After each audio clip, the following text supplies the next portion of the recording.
Hola, buenas tardes compañeros. Vamos a comenzar con la clase. No sé si me escucho. Sí, que Sí, sí, te escucho. Ok, bien. Mucho gusto. Mi nombre es Kaylin Calix, soy residente de tercer año del Instituto Dr. Guillermo Bueno Ursúa. El tema que hoy vamos a hablar implica otras complicaciones del segmento anterior que afectan también el segmento posterior. Dentro de estas complicaciones vamos a abordar el síndrome de Irving-Gass, un fragmento retenido en vitrio y el desprendimiento de retina, que son como las tres que más, o más bien que en las que más se extendía la literatura, aunque mencionaba también la endoftalmitis, pero endoftalmitis ya fue un tema que abordamos ampliamente el día de ayer, entonces lo vamos a omitir para esta clase.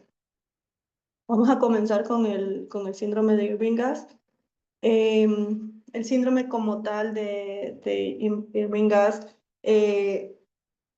es, bueno, también es denominado edema macular cistoide o edema macular pseudofáquico. Es aquel edema macular que se da como su nombre después de una cirugía de, de catarata o una pseudofaquia.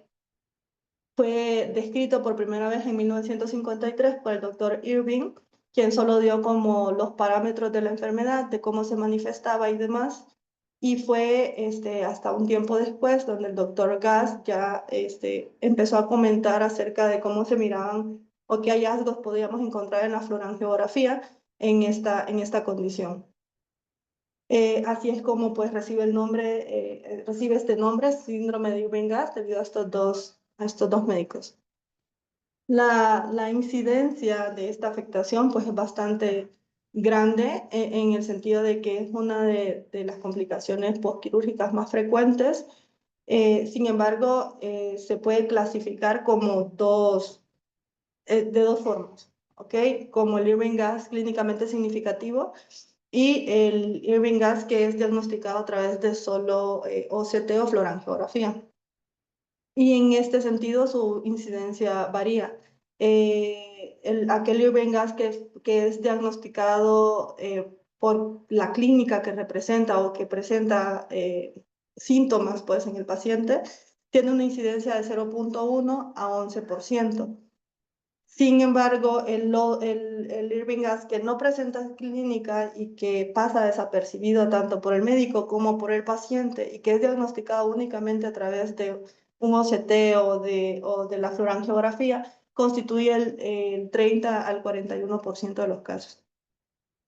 Cabe mencionar también que este síndrome suele resolver por sí solo, y una gran cantidad de pacientes suelen tenerlo, pero resuelven por sí solo y pues cierto porcentaje empieza a manifestar sintomatología que es cuando ya se vuelve clínicamente significativo. Normalmente suele aparecer entre las 4 y 12 semanas postquirúrgicas. Y aquí es importante mencionar que este tiempo es el tiempo que se tardan los agentes causantes de esta condición para generar el edema. Y por eso es importante hablar acerca de la fisiopatología, de cómo se genera. No solo para entenderlo, sino para saber cómo tratarlo. ¿Ok? Entonces, antes de hablar de la fisiopatología, también quisiera recalcar lo de la anatomía, ¿ok? Entonces sabemos que la retina está irrigada o nutrida dualmente y que contiene dos barreras, la barrera hematorretiniana externa y la barrera hematorretiniana interna. ¿Algún R1 que me quiera decir quién constituye la barrera hematorretiniana externa?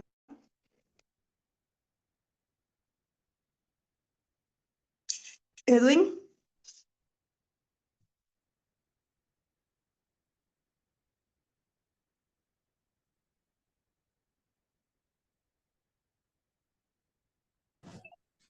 Bueno, Ajá.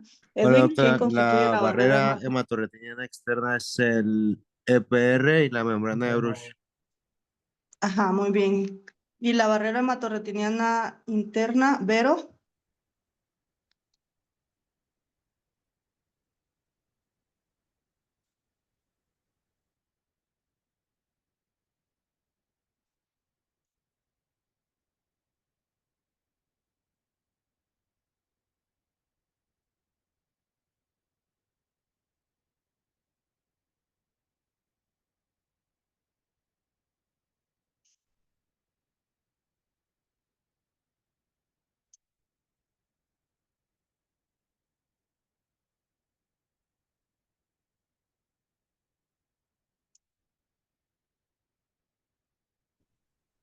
Los vasos retinianos. Sí, es muy bien. Específicamente, me escucho ahí, ¿verdad? Sí,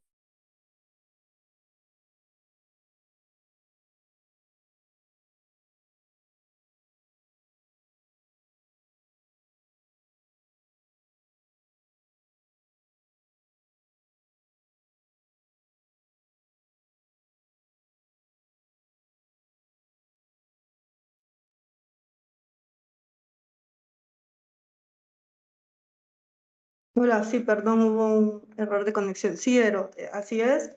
Los vasos retinianos, específicamente las células endoteliales de estos vasos retinianos, son los que permiten o constituyen la barrera hematorretiniana interna. Y la importancia de que ustedes puedan entender esto es que precisamente el síndrome de Ewing-Gras se ocasiona cuando estas dos barreras están dañadas o se rompen. Específicamente, o más bien, más importantemente, la barrera hematorretiniana interna, que es la dada por las células endoteliales de los vasos. Y pues recordemos, no sé si aquí se ve mi cursor, pero recordemos que la arteria central de la retina, cuando llega a la parte interna de la retina, suele dividirse en dos plexos, el plexo superficial y el plexo profundo. El plexo superficial que irriga o termina irrigando la capa de células ganglionares y el plexo profundo que irriga la capa nuclear interna. Y esto es importante porque es en estas dos localizaciones donde ustedes van a ver que se generan los quistes o donde se genera la mayor parte de la inflamación. ¿Ok? Cuando esto sucede de manera muy marcada es cuando el paciente empieza a presentar la clínica. Dentro de estos síntomas, el paciente suele mencionar visión borrosa, metamorfopsias y el escotoma central. Son los síntomas más característicos. Entonces, ya recordando la anatomía, podemos hablar un poco sobre la fisiopatología. Y es que cuando tenemos una manipulación del iris al momento de realizar una facomulsificación, esta manipulación del iris genera una pérdida o una ruptura de la barrera hematoacuosa, ¿ok? Y cuando se rompe esta barrera, la barrera hematoacuosa, esta empieza a liberar sustancias proinflamatorias. Dentro de estas sustancias, las citocinas, eh, mediadores inflamatorios, pero principalmente las prostaglandinas. Importante aquí mencionar que las prostaglandinas son el componente que hasta ahora se ha identificado más importante en esta condición y por ende el tratamiento va dirigido específicamente a bloquear las prostaglandinas, ¿sí? Entonces, la liberación de prostaglandinas a este nivel llega a ingresar a la cavidad vítrea y estas prostaglandinas estando en la cavidad vítrea, ya pueden ser o estar en contacto directo con la vasculatura. Recordemos que las prostaglandinas, aparte de ser agentes inflamatorios y demás, pues uno de sus efectos a nivel vascular es aumentar la permeabilidad vascular. Entonces, cuando aumenta la permeabilidad vascular, empieza la extravasación de líquido, ¿ok? Y así es como se da el edema macular cistoide, porque la extravasación del líquido, o más bien el daño en las células endoteliales vasculares, produce la ruptura de la barrera hematorretiniana interna, ¿ok? Entonces, los factores de riesgo que se han estudiado en esta condición son la pérdida de vitrio. Varios estudios reportan que la pérdida de vitrio genera, pues, cuando el vitrio es liberado a través de la ruptura de cápsula posterior hacia la incisión o hacia cámara anterior, se da cierta tracción. Esta tracción que al final de cuentas genera, pues, un efecto importante en el área macular. Para que esto suceda, obviamente debe haber una ruptura de cápsula posterior. También la presencia de un fragmento del cristalino retenido en la parte vitrea va a generar un proceso inflamatorio, y este proceso inflamatorio, como ya mencioné, igual liberación de prostaglandinas y otras sustancias proinflamatorias que también favorecen al aumento de la permeabilidad vascular. La luxación del lío, como al final de cuentas, cuando se luxa el lío hacia el vitrio, pues sigue siendo o pasa a ser un cuerpo extraño, ¿cierto? Entonces también se genera ahí un proceso inflamatorio. Y el lío en cámara anterior. El lío en cámara anterior, recordemos la fisiopatología que les acabo de mencionar, prácticamente se basa pues en este roce que genera al nivel del iris, que al final termina también en pérdida de la barrera hematoacuosa y liberación de em, agentes inflamatorios.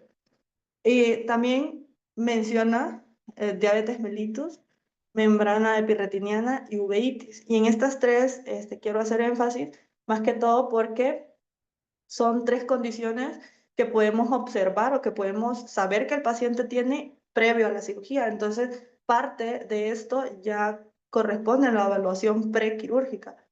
Y tomando con mayor importancia lo de la diabetes mellitus, en el sentido de que sin importar lo que nosotros veamos que hacen algunos médicos, eh, en base a su experiencia, yo creo que también estaría bien tomar en cuenta que estas condiciones propician o favorecen a la formación no solo de Irvinga, sino que de cualquier otra complicación, y tal vez de una cirugía de catarata que pudo ser muy con resultados muy satisfactorios, se nos convierte en algo, en una complicación que al final los resultados visuales en el paciente tal vez no son favorables, cuando tal vez solo teníamos que esperar que el paciente tuviera un buen control metabólico. Las guías de medicina interna dicen que lo ideal es que la glicemia postprandial esté abajo de 180, también la glicemia al azar abajo de 180, y postprandial si se toma 2 horas después. Y previo a la alimentación o en ayunas tiene que estar abajo de 130. Y si hablamos de una hemoglobina glicosilada, tiene que estar abajo de 7%. Entonces todo esto también tomarlo en consideración si como médicos queremos pues tener buenos resultados también al final. Y la membrana epirretiniana, considerar antes de someter a cirugía si esta membrana epirretiniana está generando algún tipo de tracción. Y en caso de uveitis, como ya mencionó mi compañera Cassandra en su clase, pues se considera necesario, pues primero enfriar el cuadro inflamatorio antes de hacer una intervención quirúrgica. Algunas literaturas dicen que esperar 3 meses, otras dicen que 6 en caso de uveitis que son muy recurrentes o de difícil tratamiento. En el OCT vamos a encontrar 4 características muy importantes, ¿ok? En primera instancia, pues un engrosamiento del área foveal. Este engrosamiento macular, pues obviamente lleva a una pérdida de la depresión foveal, y también una alteración en la configuración del resto de las capas de la retina. Y aquí lo más característico es, como logran ver, pues tanto en la capa plexiforme externa como en la nuclear interna, estos quistes hiporreflécticos que se encuentran en el área perifoveal. Y Este de aquí es un signo de gravedad. No sé si se ve la flechita. ¿Sí se ve la flechita? Sí, ¿ve? Este es un signo de gravedad. ¿Por qué? Porque aquí ya está rota, por decirlo así, la barrera hematorretiniana externa. Entonces, el líquido suprarretiniano es indicación de gravedad. En casos de, cuando solicitemos la fluorangiografía, los hallazgos que vamos a encontrar van a ser en las fases iniciales, pues esta fuga que se da en el área perifovial, y no solo la fuga, sino que también al principio suele ser discreta, pues, pero también se logra ver alguna dilatación de los vasos perifoviales. Y ya en las fases más tardías, en este caso esta sería la arteriovenosa media, no, perdón, la arteriovenosa tardía, porque ya está aquí el nervio teñido. Entonces, en la arteriovenosa tardía vamos a encontrar pues este patrón en fuga, que este patrón de fuga que genera pues más que todo esta característica en forma de flor, que se describe como una hiperreflectividad centrípeta en el área de la mácula, en el área macular. Y ya en la fase, está aquí pues concentrada justo en el área macular, pero luego vemos esta fuga ya en la fase mucho más tardía, ya en la última fase pues, porque aquí ya pasó la fase venosa, pero aquí ya se logra ver que el nervio ya también está generando cierta fuga. Y esta fuga del nervio también es un hallazgo característico en la fluorangiografía, porque nos ayuda a distinguir un edema macular cistoide de un edema diabético. En cuanto al tratamiento, em, cuando hablamos de edema macular cistoide, todavía no existe un consenso, o todavía no se ha llegado a generar como una pauta de cómo cómo deben ser tratados estos pacientes, más que todo porque este, no han habido muchos reportes. No porque no los haya, o sea, sí es frecuente, pero los médicos no suelen reportarlo, no suelen documentarlo. Y esto entorpece un poco al momento de generar una pauta, porque no se sabe muy bien cuáles son los medicamentos que tienen más beneficio, o si de repente existe un medicamento, cómo resuelven o cómo responden los pacientes a cada uno de estos medicamentos. Y los estudios que hay son estudios muy como antiguos, pues, que ya tienen bastante tiempo de ser evaluados, pero sin embargo, gracias a estos estudios es que hoy podemos tener o poder estadificar como el tratamiento de primera línea, el de segunda línea, el de tercera línea, aunque no es una pauta que esté como establecida todavía. Muchos de estos medicamentos todavía siguen en investigación y todavía siguen en observación. Se considera como tratamiento de primera línea el tratamiento tópico. De hecho, un estudio publicado en el 2014 reportó que el uso de AINES en aquellos edemas maculares cistoides que no eran clínicamente significativos, o sea, que habían sido diagnosticados solo a través del OCT o de la fluorangiografía, resolvían bastante bien o tenían resultados muy satisfactorios con el uso de AINES, lo cual orientó pues a los médicos a crear a poder estar utilizando medicamentos como bronfenaco, diclofenaco, nepafenaco en el postquirúrgico. Entonces, esto dictó una pauta en el cual los médicos dijeron, bien, entonces, aunque no sea clínicamente significativo, es un edema macular que más adelante sí podría ocasionarme problemas, entonces, por cualquier cosa, a todo paciente postoperado le vamos a dejar bronfenaco de 2 a 3 meses. Y en aquellos pacientes que sí tienen un edema macular clínicamente significativo, un estudio realizado en el 2017 comparaba el uso de AINES el uso de corticosteroides y el uso de AINES y corticosteroides en conjunto. Y determinó que el uso o el tratamiento dual, es decir, tanto AINES con corticosteroides, hacían cierta sinergia que ayudaba a la resolución del cuadro en comparación a utilizarlos de manera o en monoterapia, pues. Cuando de cierta forma no hay resolución al utilizar un tratamiento tópico, se sugiere o se indica pues avanzar al tratamiento ya un poco más invasivo. Ya esto ya se le denomina un Irving gas refractivo o refractario al tratamiento, perdón, refractario al tratamiento. Y entonces aquí se sugiere utilizar corticosteroides perioculares y estos, también hay varios estudios que reportan si el uso de estos esteroides subteno, transeptal o la aplicación del esteroide perivolvar tiene alguna diferencia.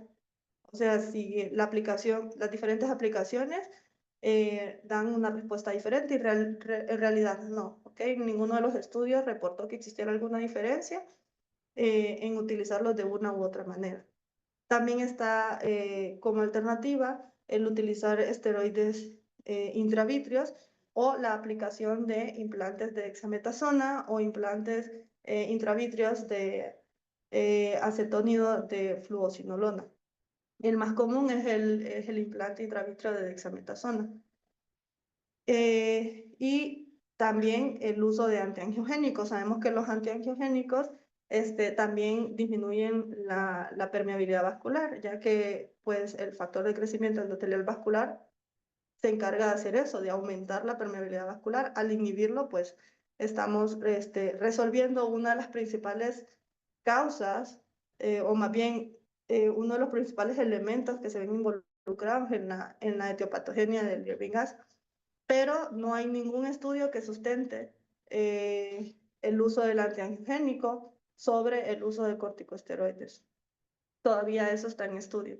Hay algunos médicos que deciden cómo utilizarlo también como en doble terapia, utilizando un corticosteroide transeptal, por ejemplo, y antiangiogénico intravítreo. Cuando no funciona ni el tratamiento inyectable ni el tópico, entonces ya se puede pensar en hacer algún tratamiento quirúrgico. Pero esto también va a depender de la causa que está generando el edema, ¿ok? Cuando se trata de una tracción vítrea, por ejemplo, cuando tenemos una banda vítrea que va hacia la incisión, que sabemos que ese vitrio pues está prolapsado hacia cámara anterior, entonces sí se sugiere la utilización de Nd:YAG para hacer una vitriólisis. Sabemos que el liberar esa tensión pues probablemente también ayude a mejorar el cuadro. Pero cuando la tracción es vitreoretiniana o cuando tenemos una membrana epirretiniana que está generando una tracción importante a nivel macular, entonces lo ideal es hacer una vitrectomía parsplana. Aquí les muestro un video de cómo se coloca el implante. Por si en algún momento tenemos la oportunidad de hacerlo, por lo menos conocer la técnica. El implante es como un lápiz, tiene un capuchón, se retira el capuchón y también tiene este botón gris y su seguro. El seguro se retira, la verdad, de una manera bastante fácil, y al retirar el seguro, eso hace que el botón sea muy sensible al tacto. Entonces, una vez que retiremos el seguro, realmente tenemos que ser muy cuidadosos de no presionar el botón para que no se libere el implante. Después de hacer la asepsia y la antisepsia, lo que se hace es marcar más o menos de 3.5 a 4 milímetros de limbo. Y aquí lo que me llamó la atención es la forma en la que se coloca. Ven que se coloca paralelo a la esclera. Se introduce el bisel paralelo a la esclera. Algunas literaturas mencionan que 30 a 30 grados. Y después de haber metido todo el bisel a nivel escleral, entonces rectificamos. Ahí se rectifica y se procede a a colocar o apretar el botoncito gris del que les mencionaba. El botón hace un ruido, hace como un clic cuando se presiona. Y entonces ahí nosotros ya sabemos que se liberó el implante. Y la forma de retirarlo también me llamó la atención porque prácticamente es exactamente igual de cómo lo introducimos. Se vuelve a colocar el bisel paralelo a la esclera y se retira con cuidado apoyándose de un cotonete. Bien, otra de las complicaciones es el fragmento retenido. Cuando tenemos un fragmento retenido en la cavidad vítrea, esto puede generarnos una pérdida visual bastante importante en un tiempo bastante corto, pues. Su incidencia, según la literatura, no era mucha, o sea, decía que era muy poco frecuente, de 0,18 a 1,1%. Sin embargo, nosotros sabemos que no es tan infrecuente, o sea, más en nuestro ambiente, en el que estamos en una curva de aprendizaje, pues, y que, pues, de repente esto se vuelve más frecuente de lo que el libro menciona. Entonces, en ese sentido, el libro también menciona algunas sugerencias que quise poner con respecto a qué hacer previo y durante la cirugía. Y estas sugerencias van más que todo dirigidas a los segmentólogos, pero obviamente nosotros también podemos adoptarlas, pues. Una de las sugerencias y de las que más se extendía era en ahondar o identificar con tiempo sobre los factores de riesgo preoperatorios. Y con esto se refería pues a poder determinar si se trataba de una catarata, si se trataba de una catarata que había sido, por ejemplo, ocasionada por un trauma, si había debilidad sonular, si de repente el paciente utilizaba algún medicamento como translocina, qué tipo de catarata era, si era una catarata brunescente o si se trataba de una catarata polar, sí, con la finalidad más que todo para que el médico, antes de la cirugía, ya más o menos tenga una idea de, uno, cómo va a intervenir este paciente y dos, qué sorpresa se puede encontrar al momento de entrar, al momento de hacer el procedimiento. Y entonces, también mencionaba pues que en base a eso el médico determina cómo hacer la cirugía. En caso, por ejemplo, de cuál fuera el tipo de catarata, si es necesario que sea una FACO o si lo ideal es que sea una extracapsular, si hay que hacer una hidrodelminación o con una hidrodisección bastaba, o sea, va a depender también de estos hallazgos o factores de riesgo preoperatorios que nosotros identifiquemos previo a programar la cirugía. También durante la cirugía o durante el transquirúrgico, pues identificar cuando haya una ruptura de cápsula posterior. Y al identificarlo, pues también ahí determinar hasta dónde nosotros somos capaces de avanzar en una cirugía, porque o sea, cada uno de nosotros sabemos hasta dónde llegan nuestras capacidades y pues también saber detenernos y pedir ayuda. En el sentido de la ruptura de cápsula posterior como tal, poder identificarla a tiempo para poder, en todo caso, luxar el núcleo hacia cámara anterior y entonces ahí fragmentarlo, o en todo caso, si todavía queda un fragmento, colocar pues el viscoelástico cohesivo para evitar pues que haya un prolapso vítreo, o sea, minimizar el riesgo del prolapso de vitrio, y evitando así también que el resto se vaya hasta cámara vítrea. En la vitrectomía anterior, oportuna, hacerla pues de manera no solo oportuna, sino que también adecuada, asegurándonos de que haya una irrigación que esté formada la cavidad vítrea, para que más adelante no nos ocasione un desprendimiento de retina. El colocar el lío solo si está seguro de que hay soporte, más que todo en aquellas cataratas traumáticas o en aquellos pacientes que sabemos que existe debilidad sonular, solo si se está seguro que se puede colocar el lente, colocarlo.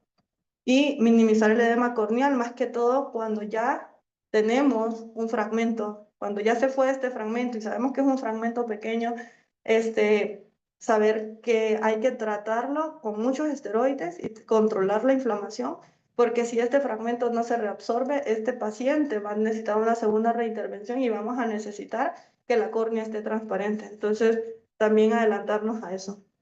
Y suturar todas las incisiones y en todo caso, pues, reportar al retinólogo.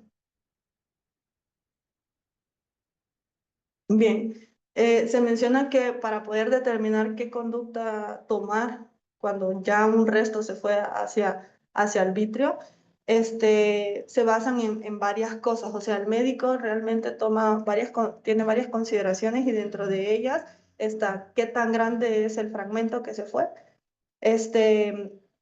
Menciona que podría ser del 5 al 10% todavía reabsorbible, pero eso va a depender también si se trata de un fragmento de núcleo o un fragmento de corteza, porque pues el tiempo de reabsorción y la capacidad de reabsorción de cada uno de estos dos es totalmente diferente. Entonces, menciona que el tamaño, hay que considerar el tamaño, hay que considerar si el tipo de fragmento que se fue es de núcleo o de corteza, y hay que considerar qué tanta inflamación genera ese fragmento, porque aunque sea pequeño, si nos genera una inflamación muy importante, entonces ya no va a ser un tratamiento tópico. Ya no vamos a considerar utilizar solo esteroides si nos está generando una inflamación severa que tal vez compromete todo el globo ocular. Entonces, podemos como anticiparnos, una vez que sabemos que se nos fue un fragmento, aunque sea pequeño, podemos anticiparnos a algunas complicaciones que puede llegar a desarrollar el paciente con un fragmento retenido. Y estas complicaciones incluyen presión intraocular elevada, inflamación intraocular, el edema corneal, el edema macular cistoide y el desprendimiento de retina. Entonces, el tratamiento, como les mencioné anteriormente, va a depender de las características del fragmento, y el médico va a ir determinando qué manejo darle dependiendo de cómo se comporta ese fragmento en la cavidad vítrea. Entonces, a veces comenzamos con corticosteroides vía oral y tópico cuando se trata de fragmentos pequeños. También nos podemos anticipar a utilizar hipotensores y AINES. Y ya en casos en los que, a pesar de que el fragmento sea pequeño, nos produce mucha inflamación, ya podemos, o si el fragmento es muy grande o incluso todo el cristalino se fue, entonces ya lo ideal es hacer una vitrectomía pars plana. Y esta vitrectomía pars plana también conlleva a ciertos riesgos. Posteriores a la cirugía, existe un riesgo del 2 al 25% de que el paciente desarrolle glaucoma, del 3 al 27% de que desarrolle un edema macular cistoide, y del 6 al 12% de que ya desarrollar un DR. Entonces aquí es muy importante que incluso después de la vitrectomía el paciente siga siendo evaluado para ver si desarrolla alguna de estas condiciones. Aquí les muestro un caso clínico que tuvimos aquí en San Marcos. Se operó este paciente hace 2 semanas. Una catarata bastante densa, la verdad, que había sido programada para FACO, pero en el momento de la cirugía tuvo que ser convertida la cirugía a una extracapsular. Y dentro de esta complicación, uno de los fragmentos se fue hacia la cavidad vítrea. En ese momento, como el fragmento era pequeño, pues se decidió utilizar esteroides vía oral, esteroides tópicos, hipotensores y AINES, y fue evaluado al siguiente día. El siguiente día el paciente tenía, la verdad, no tanta inflamación, tenía una agudeza visual de 20-125, y fue citado con el mismo manejo. Se miraba todavía el resto, pero no se miraba una vitreitis, no había inflamación, al menos no en la parte posterior. Se citó para 2 días después para control de la presión intraocular y 2 días después o 48 horas después el paciente se encontraba con un segmento anterior ya un poco más comprometido. Como se logra ver en el video, hay edema corneal, aunque no se ve tanto, pero sí hay mucho edema corneal y también hay celularidad y se ve un hipopión aquí con nivel, un hipopión grado 1. Para este entonces ya el paciente tenía una agudeza visual de movimiento de manos. Ok, decidimos realizar un ultrasonido y en el ultrasonido observamos esta hiperecogenicidad en la cavidad vítrea y se logra ver ahí el segmento.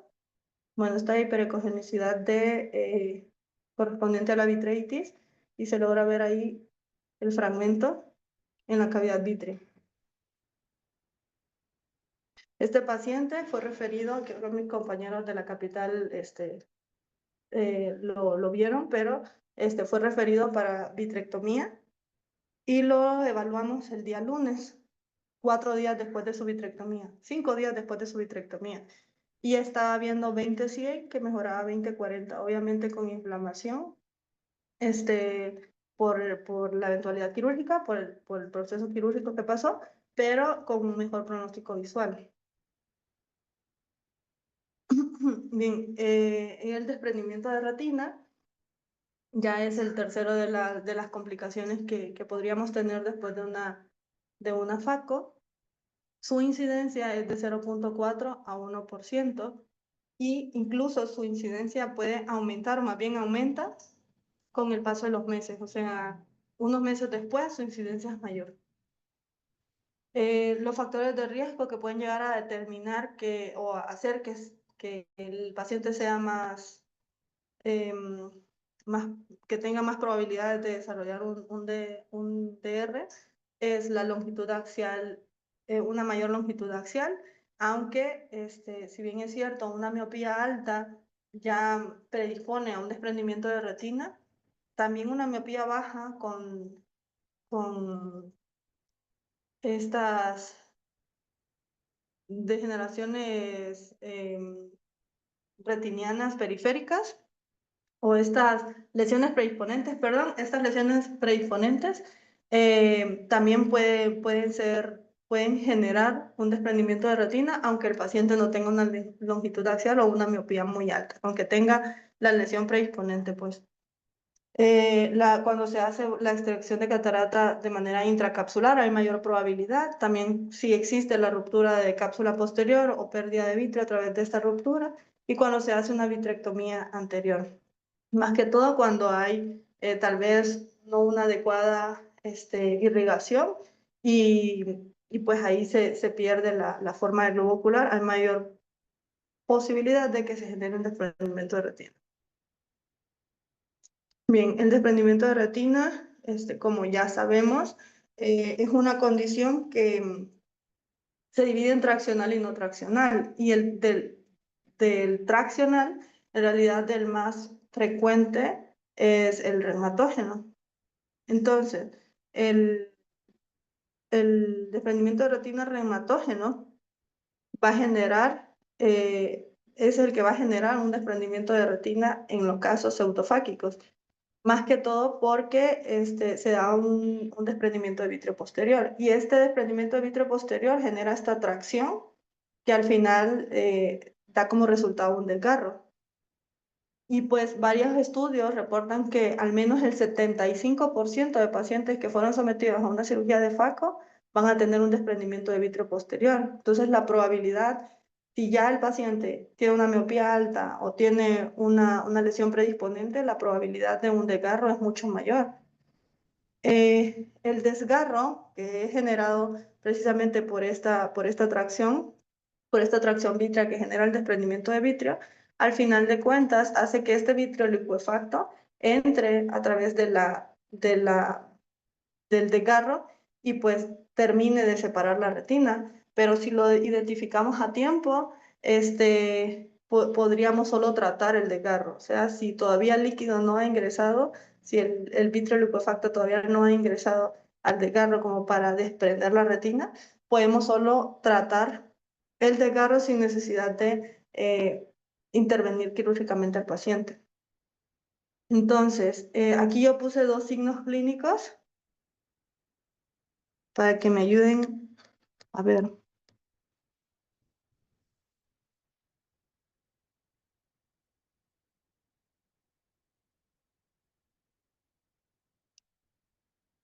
Sandy, este signo de aquí, ¿lo has visto alguna vez? ¿Sabes cómo se llama? Es como un circulito que está en el vitrio. No, nunca lo he visto. Ok, ¿alguien sabe qué podría ser esto de aquí?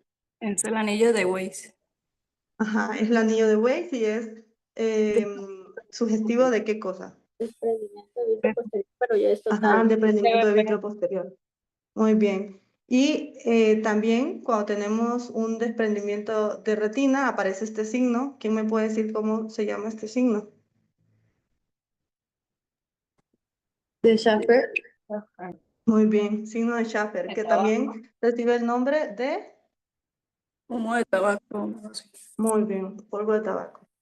Entonces, estos son dos signos que clínicamente nos ayudan a identificar que tenemos un desprendimiento de retina de tipo reumatógeno.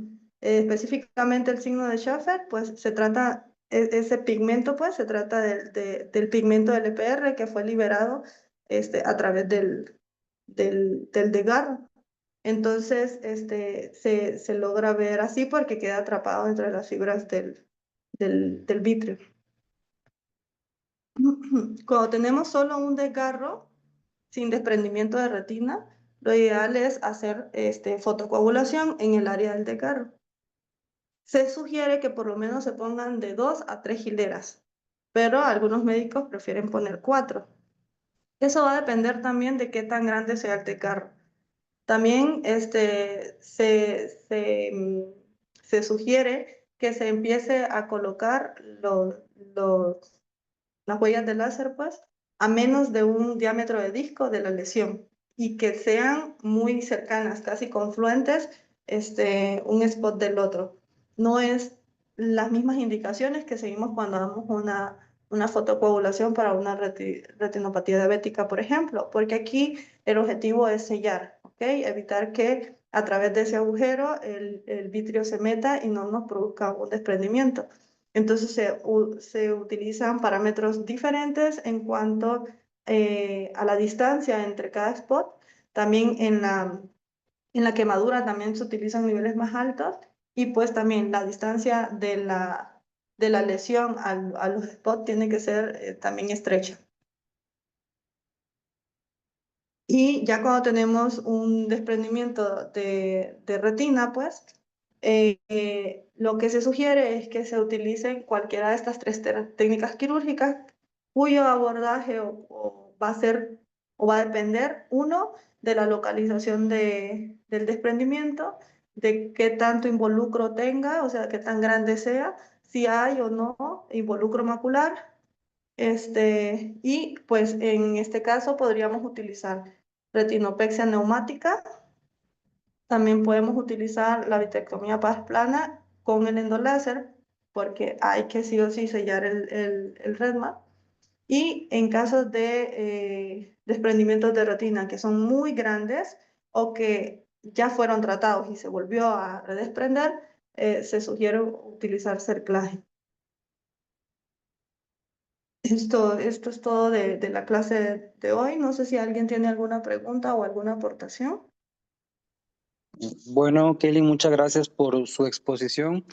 Efectivamente, en lo que es síndrome de Irving-Gass, la gran mayoría de casos que se reportan se tratan con AINES o corticoides después del evento. La gran mayoría es autorresolutivo, 2-3 meses ya suelen estar mejor.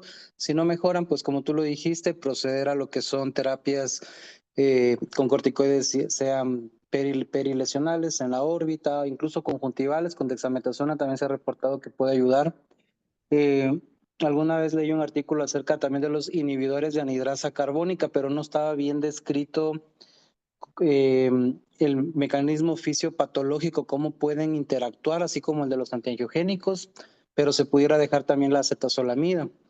En lo que se refería a lo que hablaste del núcleo o restos de fragmentos que pueden migrar hacia la parte vítrea. Efectivamente, lo más aconsejable es pues mejor referir para tratar de resolver el cuadro, porque todos tenemos en nuestra cabeza que todo solo fue corteza, pero puede haber sido un pedacito de núcleo o el tamaño del fragmento grande y provocar esa inflamación que vimos en tus imágenes, muy bien ilustrado, y evitarle al paciente más complicaciones, y su pronóstico, si se resuelve a tiempo, es mucho mejor.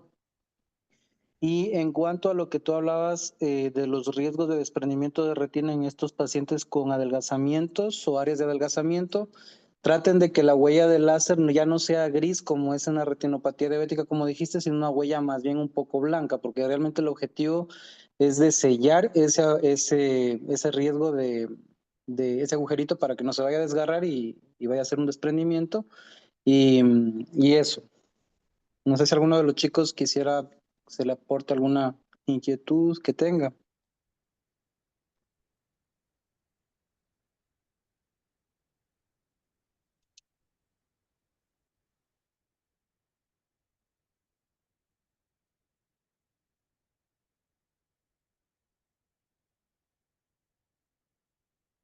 Bueno, No hay entonces, preguntas. ¿Estamos bien? si, si no hay preguntas, podemos dar por terminada la clase. Muchas gracias a todos por la atención que prestaron y gracias, doctor, por sus aportaciones. Que tengan bonito Igual a día. ustedes. Linda tarde. Hasta luego. Gracias, feliz tarde. Gracias, Kay. Gracias, buenas tardes. Kay. Bye, bye. Gracias, Kay.